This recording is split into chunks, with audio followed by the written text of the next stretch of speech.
స్వాతంత్ర దినోత్సవం నేపథ్యంలో నిఘా సంస్థలు హై అలర్ట్ ప్రకటించాయి. స్వతంత్ర దినోత్సవ వేళ ఉగ్రవాద దాడులు జరిగే ప్రమాదం ఉందంటూ నిఘా సంస్థలు హెచ్చరించాయి.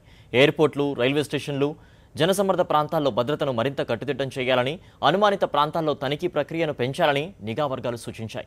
ఐబీ హెచ్చరికలతో దేశ రాజధానితో పాటు అన్ని రాష్ట్రాలు, కేంద్రపాలిత ప్రాంతాల్లో భద్రతను కట్టుదిట్టం చేశారు. ప్రధానమంత్రి నరేంద్ర మోదీకి 7 అంచెల భద్రత ఏర్పాటు చేశారు. అటు నిఘా సంస్థల హెచ్చరికలకు బలం చేకూర్చే ఘటన అసోంలో చోటు చేసుకుంది. సైనికాధికారులు, అసోం పోలీసుల అప్రమత్తతో ఉగ్రవాదుల కుట్ర భగ్నమైంది. కోక్రాఝార్ గౌహతి రైల్వే ట్రాక్ను పేల్చేసేందుకు టెర్రరిస్టులు ప్రణాళిక రచించారు. ఇందులో భాగంగా రైల్వే ట్రాక్ వద్ద 7 కిలోల పేలుడు పదార్థాలను అమర్చేందుకు ప్రయత్నించారు. అయితే సైన్యం, అసోం పోలీసులు ఆ కుట్రను పసిగట్టడంతో ప్రమాదం తప్పింది. ఈ క్రమంలో సైన్యం, ఉగ్రవాదుల మధ్య ఎదురు కాల్పులు జరిగాయి. ఈ కాల్పుల్లో ఓ ఉగ్రవాది ప్రాణాలు కోల్పోయాడు. అటు సరిహద్దుల్లోనూ భద్రతను కట్టుదిట్టం చేశారు. ఇప్పటికే జమ్మూ కాశ్మీర్లో ఓవైపు పాకిస్తాన్ దళాల కవ్వింపు చర్యలు, మరోవైపు ఉగ్రవాదుల దాడులు జరుగుతున్న నేపథ్యంలో సరిహద్దుల వెంబడి హై అలర్ట్ ప్రకటించారు. ఈ నేపథ్యంలో బెంగాల్లోని సిలిగురిలో సరిహద్దు వద్ద భారీగా బలగాలను మోహరించారు.